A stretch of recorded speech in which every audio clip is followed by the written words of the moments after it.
Mari kita angkat Alkitab kita. Bersama-sama kita katakan, I can do what the Bible says I can do. I can do what the Bible says I can. I can be what the Bible says I can be. I can be what the Bible says I can. And I can have what the Bible says I can have. And I can have what the Bible says I can. I declare it, I believe it, I receive it in Jesus' name. Bilang kanan kiri, you are destined to be blessed. You are destined to be. Sekali lagi bilang, you are destined to be blessed. You are destined to be. Haleluya. Silakan duduk Bapak Ibu Saudara yang kasih Tuhan. Terima kasih. Ini lagu yang luar biasa saudaraku ketika kita menyatakan bahwa rencana Tuhan itu baik dalam hidup kita.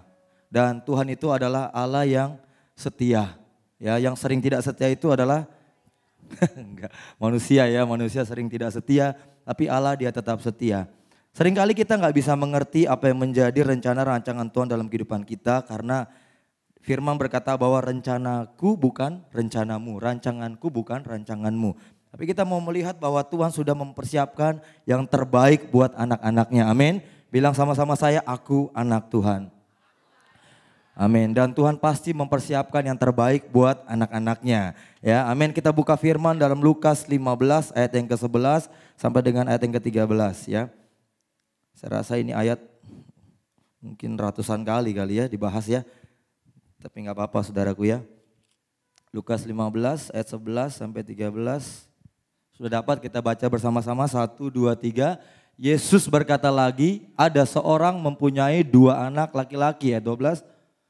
Kata yang bungsu kepada ayahnya, Bapa, berikanlah kepadaku bagian harta yang milik kita, yang menjadi hakku. Lalu ayahnya membagi-bagikan harta kekayaan itu di antara mereka. Ini kisah tentang anak yang hilang saudaraku ya.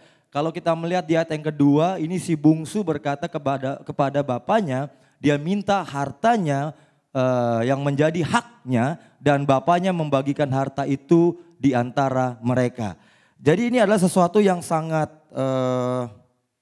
aneh atau sesuatu yang unik saudaraku bahwa seorang anak sebelum waktunya bapaknya memberikan haknya atau warisan, tetapi anak itu sudah minta terlebih dahulu. Dan kalau kita melihat ini judulnya adalah, ada nggak judulnya? Perumpamaan tentang anak yang hilang. Jadi anak ini berada di dalam rumah, di dalam batasan rumah dia, dalam batasan firman Tuhan, dalam batasan kehendak Tuhan. Tetapi anak ini keluar dari batasan firman Tuhan. Jadi judul khotbahnya adalah keluar dari batasan firman Tuhan. Nah, anak yang hilang ini adalah anak yang hidupnya berfoya-foya. Katakan bersama dengan saya, berfoya-foya. Menghamburkan uang tanpa suatu tujuan dan hidup yang tidak jelas saudaraku ya. Anak ini berpikir bahwa kehidupan di luar jauh lebih baik daripada kehidupan di rumah. Ya, jadi kalau di sini ada anak-anak yang merasa bahwa lebih enak di rumah temennya daripada di rumahnya, ya anak itu jangan sampai hilang ya. Karena lebih baik berada di dalam rumah sendiri daripada rumah orang lain ya saudaraku. Nah, ini ketika anak yang bungsu ini meminta hartanya kepada bapaknya, ini adalah suatu hal yang sangat berat ya. Sebagai seorang tua untuk memberikan apa yang menjadi bagian yang belum saatnya untuk diberikan. Ya. Dan mungkin kalau kita bisa tarik sebuah gambaran ketika kita minta kepada Tuhan, ketika kita berdoa kepada Tuhan, seringkali kita menginginkan sesuatu yang kita harapkan untuk langsung terjadi padahal itu belum waktunya Tuhan. Dan seringkali kita memaksa, bahkan kita mencari ayat-ayat firman Tuhan yang mendukung untuk setiap keinginan kita itu terpenuhi. Ya, sehingga kita bisa ketika kita memaksa kehendak kita, ketika memaksa keinginan kita bisa keluar dari batasan firman Tuhan. Kita bisa keluar dari jalan Tuhan. Dan ia datang kepada ayahnya untuk minta harta miliknya, dengan kata lainnya berkata dia berharap untuk ayahnya mati cepat ya. Saya nggak tahu usia berapa ini bapaknya, tapi dikatakan bahwa dengan ia minta mungkin ia berharap bahwa ayahnya bisa mati cepat ya. Jadi jangan bikin orang tuamu jantungan anak-anak ya. Jadi kalau ada anak-anak di sini jangan sampai kelakuan saudara sampai membuat orang tua itu aduh apalagi yang harus kulakukan supaya anakku mau mendengar dan mau mentaati aku. Ya. Saya berharap supaya Tuhan jangan sering-sering garuk-garuk kepala, ya bilang sama kita, apalagi yang harus kulakukan supaya anak ini mau taat kepada aku gitu ya. Kita menjadi hilang waktu kita memaksakan keinginan kita. Itu yang pertama. Ya. Kita menjadi hilang juga ketika kita membandingkan diri kita dengan dunia. Ketika kita menginginkan kepuasan dunia, maka dikatakan kita sudah menjadi anak yang hilang. Ya mungkin orang suka membandingkan bahwa ada anak yang hilang yang ada di cerita ini juga ada anak yang sulung yang hilang di dalam rumah dan sebagainya.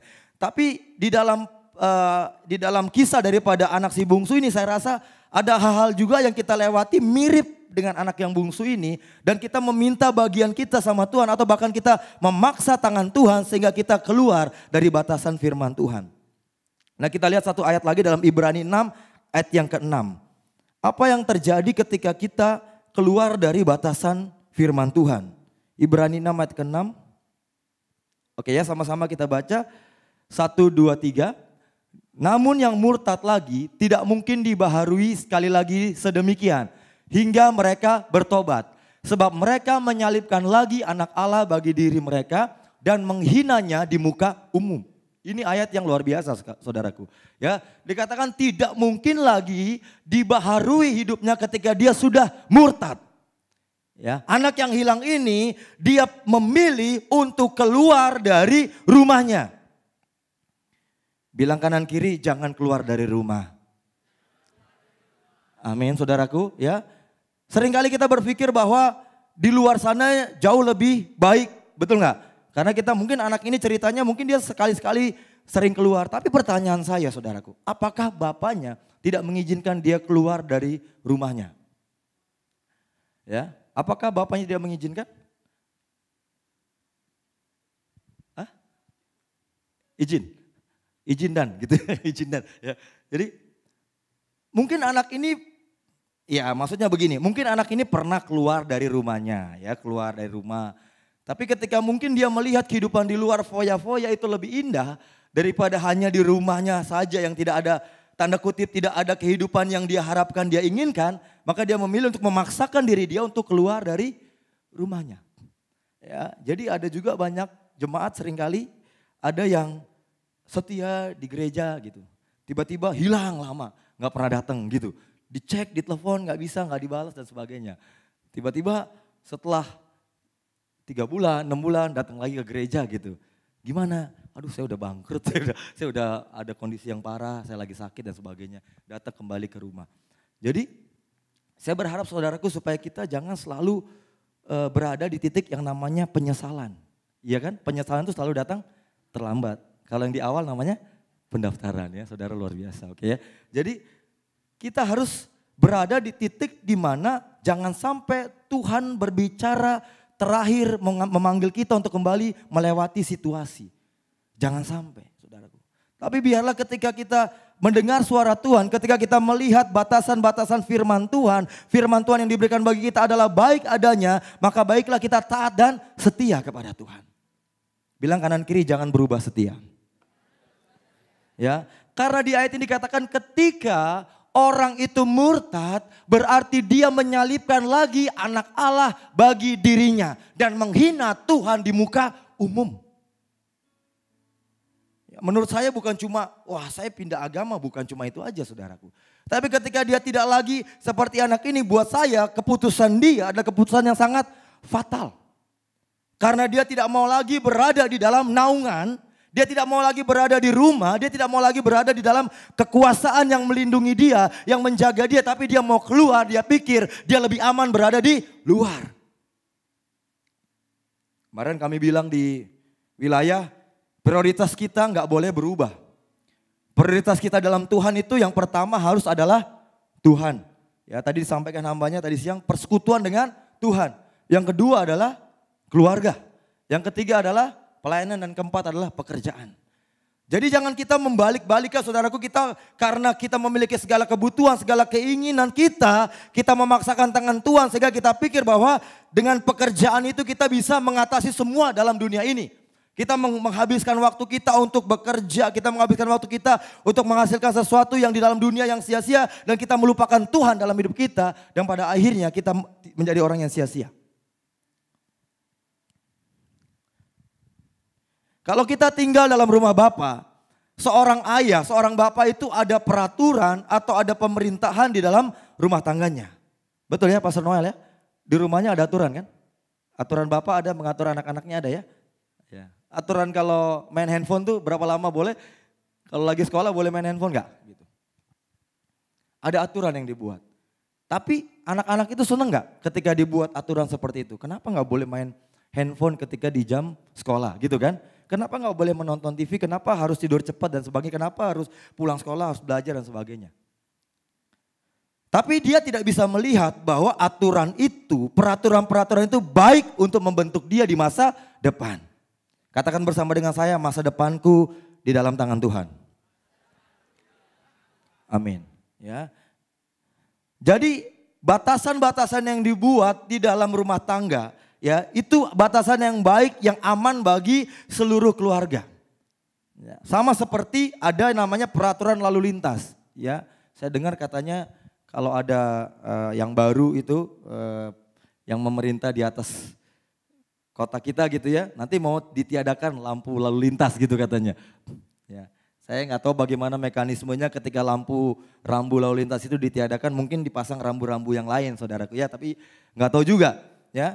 Tapi peraturan lalu lintas itu, rambu-rambu itu yang dibuat, merah artinya berhenti, betul nggak? Kuning artinya saudara jangan lupa ya, kuning artinya pelan-pelan, hati-hati, hijau artinya jalan terus ya. Karena seringkali kita kuning kita jalan, betul ya. Jadi kayaknya kita lupa gitu ya. Oke, hati-hati ya, karena saudara nggak tahu kapan saatnya ketika saudara terus melanggar gitu, saudara akan menerima akibat dari pelanggaran saudara gitu ya. Jadi itu baik sama seperti peraturan lalu lintas. Nah, kita juga sering mungkin merasa, di dalam gereja gitu ya, kita mungkin sering merasa, oh kenapa hidupnya dikendalikan, kenapa ini hamba Tuhan campur tangan dalam kehidupan saya gitu kan. Keluarga saya kenapa dicampurin, Kenapa enggak saudaraku gitu ya? Ya, kalau mungkin sering saudara mendengar, buat apa sebenarnya kalau bisa saya enggak usah. Kemarin ya, Dokter Paul ngomong ke saya atau ngomong ke siapa ya? Kalau bisa enggak usah masuk ke kehidupan kalian, enggak usah tegur-tegur, saya juga enggak suka kok tegur-tegur gitu. Kalau bisa saya biarin aja, oh hari Sabtu ya. Kalau bisa dibiarin aja gitu, kita enak hidupnya gitu. Tapi bukan itu, karena itu adalah panggilan saya sebagai hamba Tuhan. Panggilan kita sebagai orang benar. Untuk menyatakan hal yang benar kepada orang yang berbuat tidak benar. Ya. Kalau saya pernah tanya barangkali ya, kalau misalnya Enjing lihat ada orang dicopet. Nah gitu ya, kamu tahu itu ada copetnya, lalu apa yang kamu lakukan? Hah? Bantu. Bantu ngapain? Bantu nyopet. Bantu apa? Bantu orang yang dicopet, berani ya? Wis. Ya. Itu kan hal-hal yang memang terjadi saudaraku ya. Saya pernah satu kali di bus, papa saya dicopet gitu kan. Saya masih kecil lah, badannya belum bagus lah ya. Ya sekarang juga gak bagus gitu, maksudnya gemuk. Masih kecil. Jadi kalau saya dulu suka ngukur tangan begini, kalau ini saya ini ketutup berarti saya kecil sekali. Maksudnya bisa segini, ini saya badannya kecil sekali waktu itu gitu kan. Nah jadi papa saya dicopet gitu kan. Tapi saya diem aja gitu. Saya liatin aja aduh. Terus temennya itu ada ngeluarin cutter kali ya. Dia pegang-pegang begini gitu. Waduh saya diem aja akhirnya turun. Terus papa saya, dompet saya di mana? Tadi dicopet, saya bilang gitu. Kok kamu diem aja gitu kan? Papa ini orang Makassar gitu-gitu. Dia, jangan takut. Aku takut pak, aku bilang gitu. Aku takut aku bilang. Ya jadi kadang-kadang kita seringkali diperhadapkan dengan situasi di mana kita harus menyatakan apa yang benar tapi kita tidak menyatakannya saudaraku. Ya, seringkali kita merasa nggak enak apalagi misalnya itu adalah teman dekat kita. Gitu. Saya pernah bilang sekarang mungkin orang nggak tapi saya ini dapat itu dari orang lain juga. Jadi orang mungkin sekarang nggak, kalau misalnya saya tanya siapa yang suka masih mabok-mabokan, nggak ada. Ya di sini nggak ada ya saya rasa ya. Nggak ada ya, nggak suka minum-minuman yang keras. Ya. Tapi ada orang yang berkata bahwa saya tetap melakukan minum itu sebagai social apa? Social apa? Social drinker. Ya, saya tetap social drinker maksudnya ya karena harus kalau enggak kita nggak bisa berteman, nggak bisa jangkau. Saya cuma dikit-dikit aja gitu kan. Jadi ada perkembangan baru, nggak minum-minum tapi social drinker gitu. Tapi apakah itu yang memang Tuhan mau untuk kita lakukan dalam kehidupan kita gitu kan? Apakah kita melanggar nggak batasan firman Tuhan di situ saudaraku? Atau memang ada firman Tuhan yang cari, mungkin ada firman Tuhan katanya minum sedikit nggak apa-apa gitu kan? Ya itu dipakai buat di kedokteran saudara ya. Jadi jangan kita membuat firman Tuhan itu menjadi sesuai dengan keinginan kita. Tapi kita harus sejalan dengan firman Tuhan. Amin. Bilang kanan kiri, sesuaikan dirimu dengan firman Tuhan. Amin. Ya. Ya. Tapi ingat, waktu kita merasa kita dikendalikan atau kita nggak boleh berbuat apa-apa, itu bukan aturan gereja kalau menurut saya. Tapi hukum Taurat pun mengatur, betul nggak sih? Bahwa kita nggak boleh melakukan hal-hal yang melanggar kehendak jalan Tuhan. Dalam usaha, di sini misalnya ada usaha. Orang yang punya perusahaan atau punya kantor, pasti ada pembukuan. Betul ya Pastor Begi ya? Ada pembukuan. Pembukuannya 1 atau 2? Biasanya 1 pembukuan ya kan. Tapi kadang ada orang yang buat 2 pembukuan. Jadi laporan pajaknya lain, ininya lain gitu saudaraku. Ya. Apakah itu sesuai dengan apa yang Tuhan mau? Apakah kita keluar, maksudnya kita keluar dari batasan firman Tuhan? Karena berarti dengan kita melakukan hal itu, kita keluar dari peraturan pemerintah. Dan kita hanya mau melakukan apa yang kita mau lakukan. Perusahaan juga, kalau saudara ada perusahaan pasti ada pembukuan, ada juga namanya stock opnam gitu ya. Ya. Perusahaan saudara ada nggak yang gitu? Ada stock opnamnya gitu, ada ya untuk kontrol semua ininya ya. Nah tapi jika kita tidak melakukan hal itu saudaraku, bukankah lama-lama usaha itu pada akhirnya akan berantakan? Gitu. Karena nggak ada pelaporan, karena nggak ada stock opnam, terus lalu misalnya yang punya barang masuk barang keluar itu ya pokoknya ada barang, pokoknya ada duitnya modal segini, untung segini sebagainya. Tapi nggak ada laporan yang baik. Lama-lama perusahaan itu nggak akan melihat bahwa ada untung yang jelas, saudaraku. Bahkan sekarang ada yang namanya auditor ya, yang dari luar untuk melihat laporan usaha ini benar atau enggak, sesuai enggak, gitu saudaraku. Jadi jangan sampai kita terus-menerus melanggar aturan-aturan yang sudah ditetapkan. Bukan hanya aturan Tuhan, tapi aturan di dalam dunia kita nggak boleh melanggar, saudaraku. Nah, kita anak Tuhan atau kita anak setan? Anak Tuhan, betul nggak? Iya, karena kan orang suka bilang bapa dari dunia ini adalah setan, saudaraku, betul nggak? Tapi kita adalah anak Tuhan. Kita harus punya nilai-nilai kebenaran Tuhan yang harus kita pegang teguh, saudaraku. Jangan seperti anak yang hilang ini. Anak yang hilang ini ketika dia keluar dari rumah, apa yang dia lakukan? Dia hidup berfoya-foya. Dia menjadi sama seperti dunia. Ada orang bilang begini, gak apa-apa kita hidup terus menghabiskan masa muda kita, kehidupan kita dengan kehidupan yang nikmat di dunia. Nanti kalau kita sudah sampai pada waktunya kita akan kembali kepada Tuhan. Iya, kalau saudara mau kembali kepada Tuhan baru punya niat tiba-tiba di tengah jalan ditabrak mobil meninggal dunia. Bagaimana saudaraku? Jadi perlu kita perhatikan hal seperti ini. Jangan terus menerus berbuat dosa. Sebagai anak Tuhan kita harus bertanggung jawab terhadap Tuhan karena kehidupan kita adalah milik Tuhan. Bilang kanan kiri kamu milik Tuhan. Amin. Jadi pertanggungan jawaban kita, perlaporan kita harus kepada Tuhan. Betul nggak? Hidup kita harus bisa dipertanggungjawabkan. Kalau saudara nggak bisa, jangan bilang saya anak Tuhan. Jangan bilang saya murid Kristus. Maka tadi dikatakan bahwa ada lagu yang jangan sembarangan nyanyi. Kamu nggak boleh nyanyi lagu itu kalau hidup kamu nggak benar-benar melakukan hal itu. Apa tadi lagunya? Apa tadi Dr. Paul pujiannya tadi? Apa? Jehovah Jireh. Ya. Allahku akan memenuhi segala apa keperluan hidupku. Kalau kita nggak yakin, kita nggak ini, jangan nyanyi. Memang lagu itu khusus buat orang-orang yang khusus ya. Bilang kanan kiri kamu orang yang khusus. Aduh, haleluya. So, pertanggungjawaban kita harus kepada Tuhan. Dan yang tertulis adalah firman Tuhan. Makanya saudara kita lihat Ibrani 6 ayat yang ke-6 ini.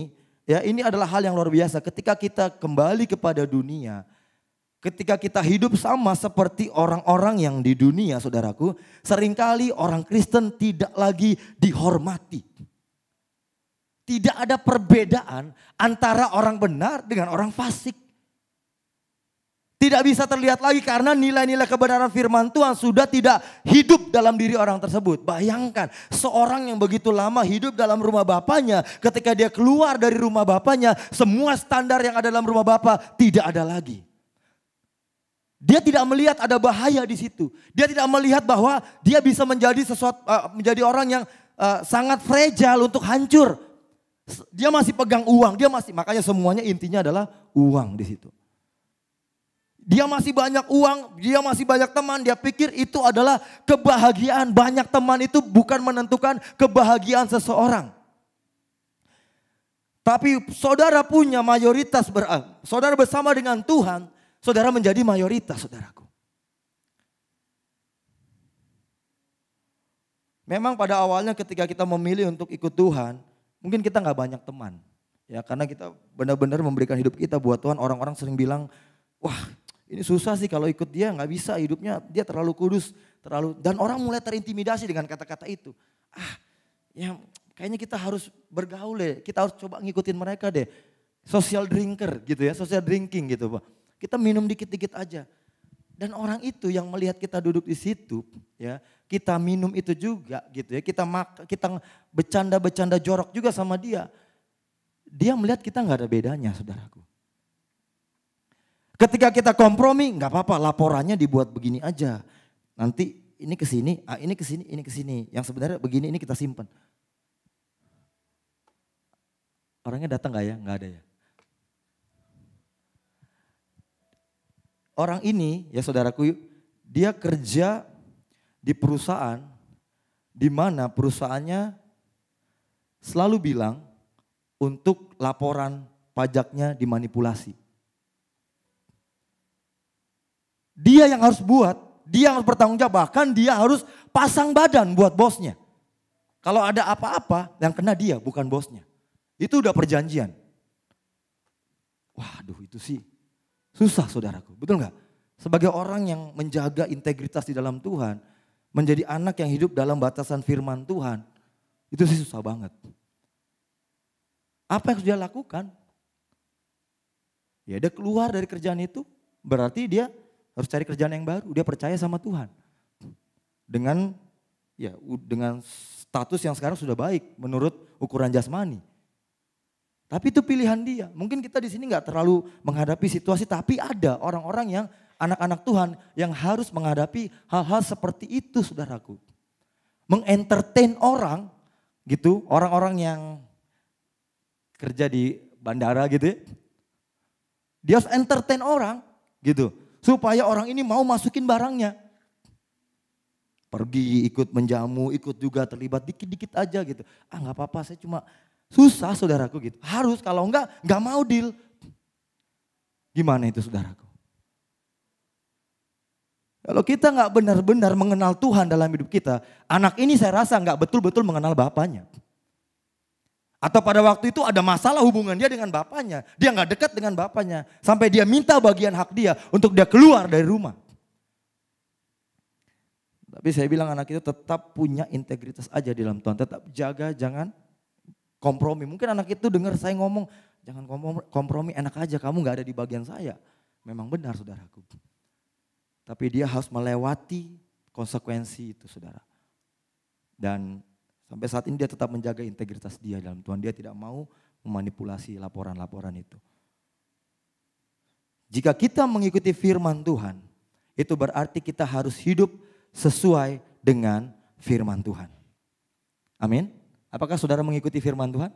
Berarti saudara dan saya harus hidup sesuai dengan firman Tuhan.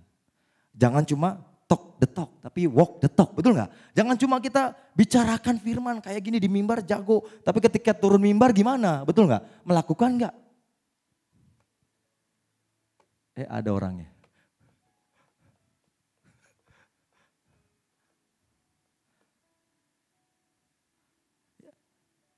Artinya kita hidup sesuai firman sehingga dunia bisa melihat ada terang Tuhan. Amin, saudaraku. Saudara terang Tuhan atau saudara kegelapan buat Tuhan?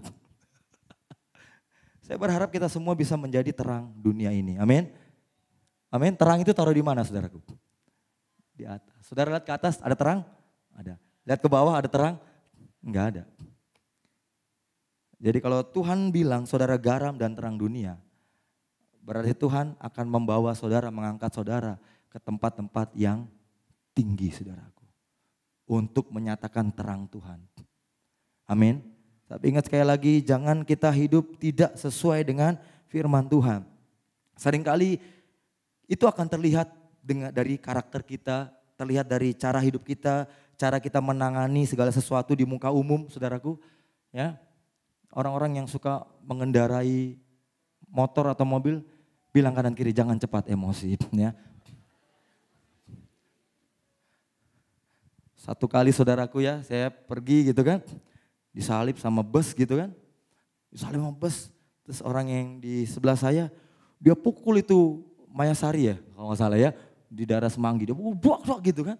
Terus kita lewatin. Terus supir truknya ketawa, hehehe gitu. Jadi mau marah nggak jadi, dia ketawain kita hehe gitu. Satu kali juga saya pernah gitu, itu mungkin udah pernah cerita ya. Jalur busway gitu, mobil busway keluar, saya nggak pernah, jarang sih masuk jalur busway. Ya pernah ya, tapi enggak lah. Oke. Nah jadi saya nggak suka juga kalau mobil busway itu keluar dari jalurnya. Jadi dia keluar dari jalurnya, dia potong saya gitu kan. Dia potong, aduh saya bilang, kejarnya gitu kan. Lydia ya? Kamu ada ya? Nggak ada ya? Ada nggak sih? Lupa kali ya. Oke. Udah kejar gitu kan, saya buka kaca gitu kan. Terus saya ludahin saudaraku. Ludahnya masuk lagi ke dalam sini. Terus kena angin, waduh saya ketawa juga, aduh Tuhan saya bertobat, mohon ampun, benar-benar ampun. Untung orang itu gak ke gereja ini gitu ya. Saya harap dia ke gereja lain gitu ya, tapi nanti supaya dia jiwanya diselamatkan lah. Pokoknya jangan gara-gara saya gak diselamatkan. Ya kalau kesini juga gak apa-apa saudaraku ya, saya minta ampun. Ya. Tapi itu dia, seringkali kita tuh gak bisa mengendalikan emosi. Itu cara-cara dunia, benar gak? Ada satu orang lagi, ini benar-benar kenyataan saudaraku. Ya bukan, itu bukan aturan dokter Paul, bukan ya, buat staff bukan. Jadi kalau keluar kemanapun pakai helm, pakai motor, pakai helm, pakai sepatu. Ya pakai jaket dan sebagainya. Tapi ada juga yang ya karena deket ke situ doang gitu kan. Saya juga menyampaikan itu kepada orang-orang ya, deket aja, deket. Ya mungkin kalau dari gereja sini mungkin ke Duima lah ya, deket itu kan ya, deket. Jadi nggak pakai helm tuh. Bukan orang di sini ya, di sini nggak ada orangnya, udah nggak ada. Orangnya masih jemaat, tapi dia nggak rajin ibadah. Oke. Jadi dia naik motor, saudaraku ya, wah gitu. Tiba-tiba dia nggak pulang-pulang. Tiba-tiba ditelepon keluarganya ada di rumah sakit. Kenapa gitu? Kaki jempolnya buntung saudaraku. Di rel kereta api, dia mau menyeberang gitu ada kereta api terus dia nyangkut apa. Akhirnya diamputasi. Aduh saya bilang, cuma gara-gara gitu doang gitu. Deket lu. Ya, justru hati-hati ya kalau mau ngambil jalan pintas ya. Kita harus mengambil jalan yang jalan yang sesuai dengan firman Tuhan. Ya, sayang banget sampai sekarang ya kakinya nggak ada satu, jempolnya nggak ada satu, saudaraku. Bayangin, pemain futsal loh dia tuh. Jadi nggak seimbang sekarang. Oke, bilang kanan kiri jangan langgar firman Tuhan. Oke. Pertanyaan saya pada sore hari ini, bisa nggak Tuhan melakukan mujizat di dalam keluarga kita? Bisa nggak? Bisa nggak Tuhan melakukan mujizat di dalam kehidupan anak-anak kita? Bisa nggak? Bisa nggak Tuhan melakukan mujizat buat diri kita? Bisa nggak? Tapi kita harus tinggal dalam naungan Tuhan. Kita harus memiliki hubungan yang benar dengan Tuhan. Saya yakin, saya percaya, ya termasuk saya juga menjadi teguran buat saya. Kalau kita punya hubungan yang benar dengan Tuhan, suara Tuhan itu jelas banget. Gak perlu orang lain untuk kasih tahu. Kemarin Mbak Sedebi bilang saya di mobil suka ada orang bilang, ada suara Tuhan apa buat saya? Suara Tuhan apa buat saya? Gitu. Kata Pastor Debbie, cari suara Tuhan sendiri, suruh dia cari suara Tuhan sendiri gitu. Seringkali kita begitu saudaraku ya. Maksudnya kita sudah tahu apa yang harus kita lakukan. Benar gak sih? Kita harus udah dekat sama Tuhan, kita tahu suara Tuhan itu jelas. Tapi seringkali kita gak mau dengar. Kita hanya dengar, tapi kita gak mau mendengarkan. Ngerti gak? Kita hanya firman Tuhan dibagikan, dengar gak? Dengar. Tapi hanya to hear, bukan to listen. Benar ya gitu? Jadi, ya udah ya memang firman dapat, tapi kalau kita benar-benar mendengarkan, to listen, kita pasti akan melakukan kebenaran firman Tuhan itu, saudaraku. Ya, so tadi ingat yang pertama adalah kita harus memprioritaskan Tuhan terlebih dahulu. Ya, dan firman Tuhan adalah batasan di dalam kehidupan kita, mau suka atau nggak suka, firman Tuhan adalah batasan dalam kehidupan kita. Amin ya. Jadi saya rasa ketika kita mau keluar atau kita mau melanggar daripada firman Tuhan, ada Roh Kudus juga saudaraku dalam kehidupan kita. Roh Kudus itu akan mengingatkan kita, dia akan menegur kita bahwa langkah-langkah kita salah. Ya, ada orang yang minta didoain gitu ya, Pastor doain saya dong supaya saya kurus misalnya gitu kan. Masa bisa saudaraku? Bisa gak sih didoain supaya kurus? Bisa gak? Bisa lah gitu kan. Tapi kita sama-sama dong sejalan, betul gak? Berarti ada bagian yang orang itu harus lakukan juga. Udah doa, pasturnya doa, puasa supaya kurus, gak kurus-kurus. Ya anak itu gak melakukan bagian dia gitu dong. Pastor doain ya supaya saya diabetesnya sembuh misalnya gitu kan. Tapi tiap hari minum teh manis, gulanya setengah dari tehnya gitu. Gimana coba itu? Itu dulu saya maksudnya. Aduh, ya udah enggak lah ya. Say no to sweet ya. Masih ada lah sekali-sekali saudaraku ya, kalau enggak gawat juga. Ya. Jadi ada bagian yang kita harus benerin juga dong saudaraku, betul enggak? Ya, kayak misalnya, tadi saya mau ambil contoh, saya enggak dikasih minum sih. Jadi misalnya ada gelas gitu kan, gelas ini mau dituang air gitu ya. Dituang air tapi gelasnya bolong, bisa enggak berkat itu orang itu dipenuhi, bisa enggak? Sedangkan ada bolong-bolong di samping daripada gelas itu misalnya. Enggak bisa. Gimana saudara mau terima mujizat kalau masih ada bolong-bolong dalam hidup kita saudaraku. Ya, itu harus diperbaiki, makanya saya senang firman Tuhan yang suka mengatakan let your soul be prosper. Jadi kalau kita mau kemakmuran, bukan kemakmuran secara jasmani terlebih dahulu, but let your soul be prosper. Kan firman itu berkata, mungkin sederhana aja ayatnya, semoga jiwamu baik-baik dan sehat-sehat aja. Tapi penting loh punya jiwa yang sehat, betul gak?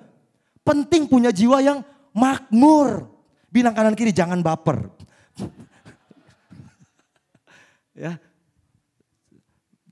Ya oke saudaraku ya, jadi penting untuk kita memiliki jiwa yang makmur.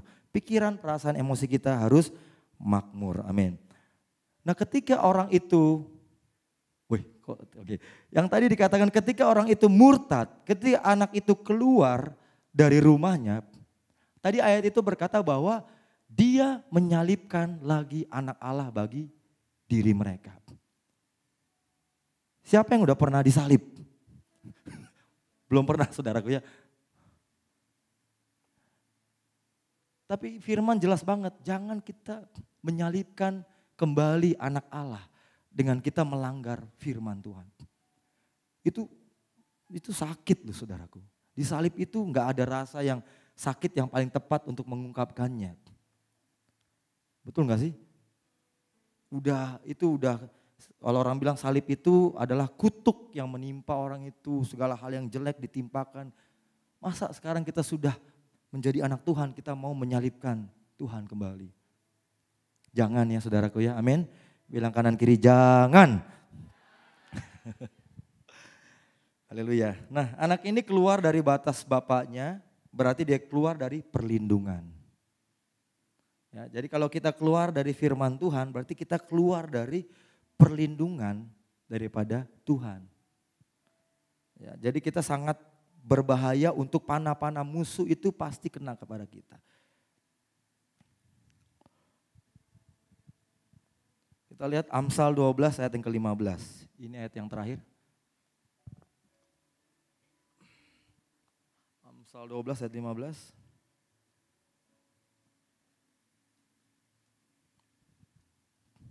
Oke, kita baca bersama 1, 2, 3. Jalan orang bodoh lurus dalam anggapannya sendiri. Tetapi siapa mendengarkan nasihat ia bijak. Sekali lagi 1, 2, 3. Jalan orang bodoh lurus dalam anggapannya sendiri. Tetapi siapa mendengarkan nasihat ia bijak. Saudara yang mana? Orang yang menganggap. Saudara yang mana? Yang mendengarkan nasihat atau orang yang tidak mendengarkan nasihat? Mendengarkan nasihat, ya. Berarti hari ini firman Tuhan harus dilakukan, ya. Ya, firman Tuhan yang tadi siang dilakukan. Yang tadi pagi juga dilakukan. Ya. Saudara pulang ke rumah, saudara baca firman Tuhan harus dilakukan. Bilang kanan kiri, lakukan. Jalan orang bodoh lurus dalam anggapannya sendiri, ya. Ini ya, saudara pada akhirnya tahu ya cerita anak yang hilang ini, dia kembali kepada bapaknya ketika dia harus sampai makan makanannya babi gitu, saudaraku ya. Orang Yahudi itu nggak memelihara babi, ini orang keluar dari tempat tinggalnya, saudaraku. Jadi udah kalau sampai mau kerja di kandang babi itu sangat memalukan sekali lah. Ya, statusnya udah sangat rendah. Ya, tapi itulah bagaimana cara Tuhan harus memanggil seseorang untuk kembali kepada Dia. Puji Tuhan ada kesadaran sehingga anak ini kembali kepada Tuhan. Karena di awalnya dia menganggap bahwa jalanan dia lurus. Tapi ketika dia kehilangan segala sesuatu baru dia menyadari bahwa wah, saya salah.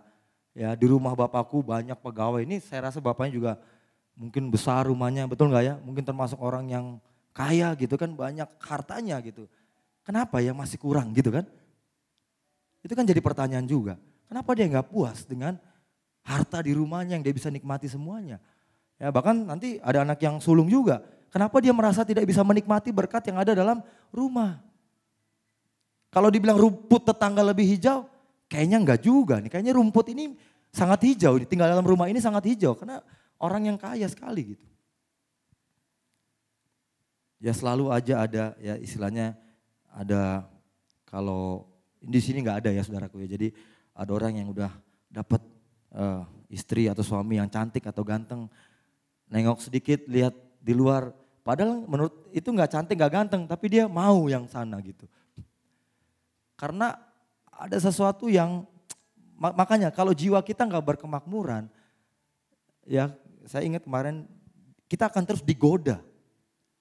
Keinginan kita terus akan terus digoda oleh setan, saudaraku. Ya. Dan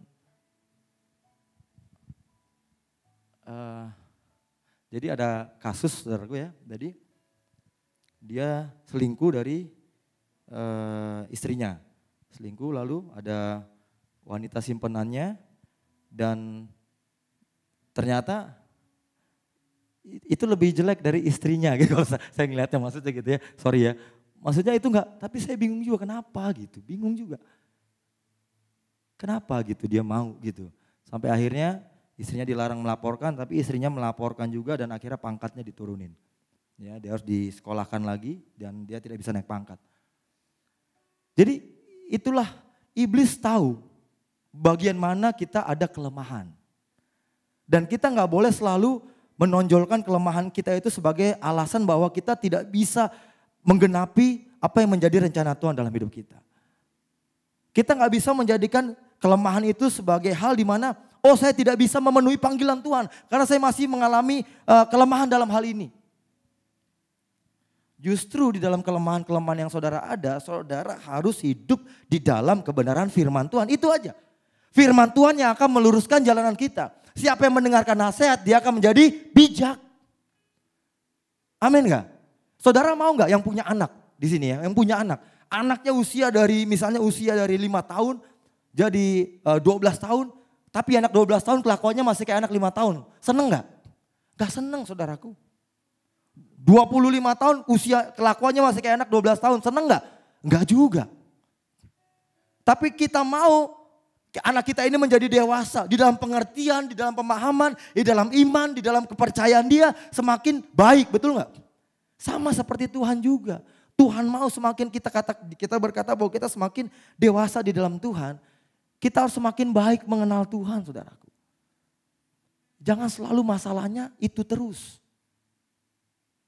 Contohnya misalnya, wah saya selalu masalah dengan Pastor Begi gitu kan. Gak bisa nih. Jadi kalau Pastor Begi datang ibadahnya, ibadah keberapa gitu kan. Saya datangnya ibadah yang menghindar misalnya. Itu terus dari tahun ganti 20, 22, 23, 24, ini mau 25, masalahnya masih dia misalnya. Kok itu terus sih, cari masalah yang baru kayak istilah gitu ya. Kan berarti kita gak bisa melewat, kenapa? Masalahnya apa gitu, orang sering gregetan apa gitu. Kata Tuhan apa? Kata Pastor Debbie, apa yang harus saya lakukan lagi supaya kamu bertobat itu. Kemarin firmannya bilang gitu.